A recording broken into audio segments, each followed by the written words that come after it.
I'm already like, I don't know about this, but think, why not vlog in this manner if I can just stabilize the video better? Now I'm like, put my earpiece in so I can hear myself and not have it out so loud. But how's everybody doing? Y'all get like firsthand me talking about whatever photography stuff, talking points before it hits the YouTube channel. And I feel like this would be a lot easier, at least on my end, to get like more feedback and more interaction with you guys. Also without lugging a big ass camera around, which does help me. However, it's heavy on my arms versus using my phone. It's a lot better. If you was wondering where I'm heading to, because most people on here don't know where I'm headed to, yeah, I have a job. So all the photos I gotta edit, I still gotta work. Speaking of photos, I also have to edit the Syracuse photos still, and I still have another shoot to do before Saturday. As you can see, the number of photos that I have to still edit, and these are not all of them. And yeah, I work where kids work, or hang out at, I should say. So yeah, for some people it is taking me some time to get through all of it, but trust me when I say I am diligently working every day on your photos, because I have a lot to get through, especially within the next 2 days. And I am curious, if you guys like this format better, let me know. Whether this is on Instagram, Snapchat, YouTube, Facebook, maybe LinkedIn, I don't know yet. Or even Twitter. So as I'm spending my day cleaning and whatnot, go on YouTube, there's some research and some videos on like lighting modifiers.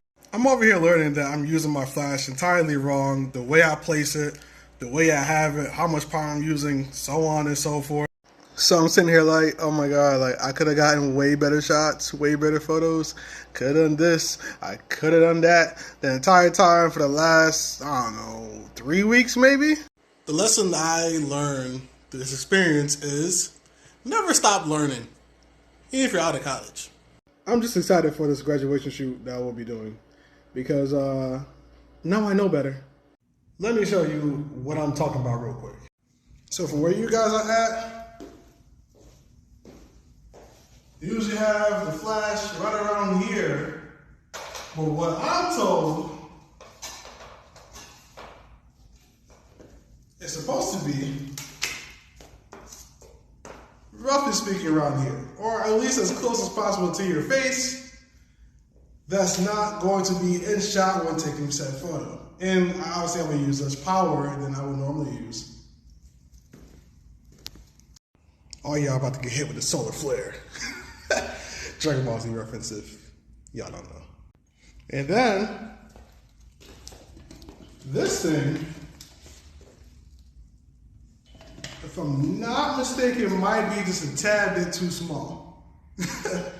So I eventually will have to buy a bigger one of these softboxes.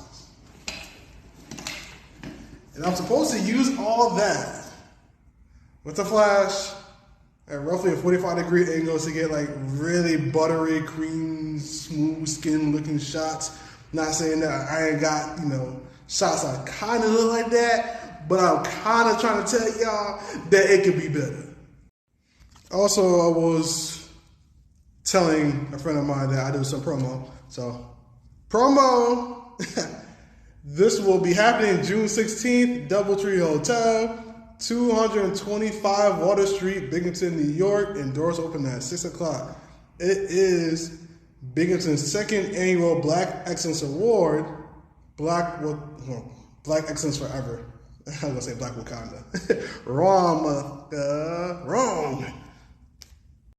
Also, this will get the job done.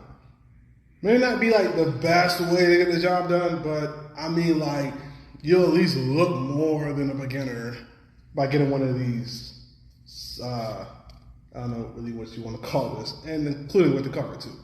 Also, general rule for a photographer, you don't need all these lights either.